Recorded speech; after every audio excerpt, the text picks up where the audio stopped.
Hi everyone. This month I have two orange wines in your club.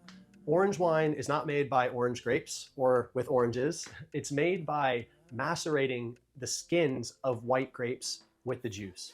So much like the way red wine is made, where all of the color comes from the skins, orange wine is the same.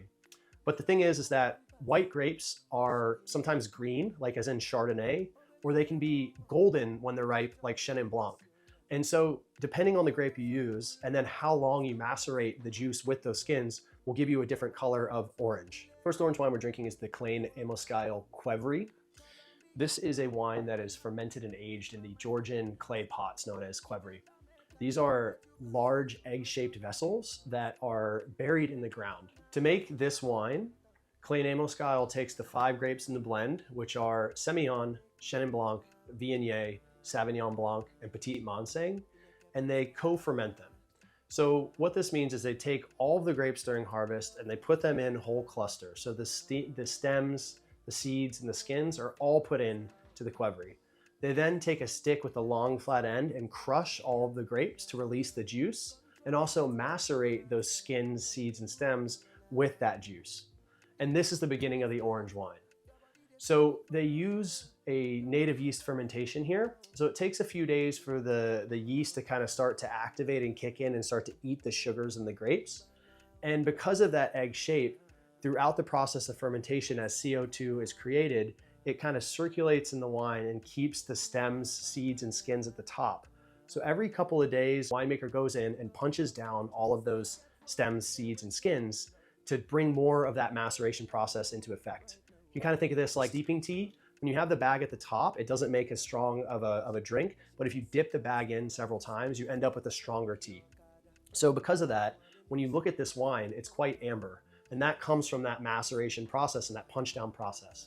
They do this for about 4 weeks, at which point the fermentation ends, and then all of those skin, seeds, and stems sink to the bottom of the Qvevri, which naturally clarifies and leaves behind this clean, clear wine. But now it is amber. So when you drink this, you should end up with these really beautiful, kind of bright tropical fruit notes. You should have some tannin from that 4 weeks of skin contact, which is a key element of orange wine. And then you should end up with a little bit of this kind of textural component. Your second wine in this month's club is the Scions of Sinai Texture. This is super cool stuff. Bernard only makes 3 barrels of this wine in total, so very, very small production. It's a 51% Chenin Blanc blend with 49% Grenache Blanc. Instead of fermenting both together, like as in the Qvevri, Bernard takes both grapes separately, macerates and ferments them separately for 3 weeks, gets rid of the skins, and then makes the blend. After he makes that blend, he ages the wine in neutral barrel for about 8 months. But this very interesting thing happens during this aging process called a flor developing. A flor is this unique film of yeast that lives on top of the wine in the barrel, in the headspace. It is seen mostly in sherry production. If you've ever had Fino or Manzanilla sherry, you've had wine that ages with the flor. So for a flor to develop, you need to be near the ocean and have a lot of humidity in the air. This is why sherry, Fino, Manzanilla are known for this, because the wines are aged right on the water. In Bernard's case, his cellar is only a mile from False Bay, so there's a lot of humidity in the air. And the reason why a flor is unique and interesting is because it changes the wine. It's the same exact yeast strain that actually creates the fermentation, but it adapts because there's no more sugar in wine once it's aging. So what is it going to eat? It eats alcohol and it eats glycerol, which is another type of alcohol that creates texture and mouthfeel. Interestingly, as it eats both of these things, the layer of flor kind of grows a little bit thicker, but also it gives these different components to the wine. So as it eats the alcohol, it gives you more of these kind of green apple, curry leaf, and even like nutty notes. As it eats the glycerol, it's actually stripping texture from the wine and leaving you with this kind of lighter, fresher style of wine. Bernard only ages the wine under flor for about 8 months.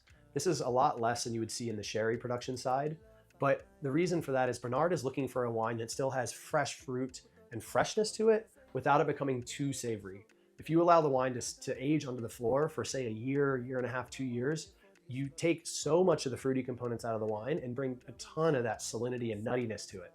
So again, that 8 months that Bernard is aging here is helping to bring in this really like lovely orange wine that's got all these tropical fruits, but then gives you some of the salinity and kind of savory side that you want from the flor. All right, everyone, thank you so much for tuning into this month's installment of the Culture Wine Club. I appreciate you being a part of this community and hope you enjoy the wines as much as I do.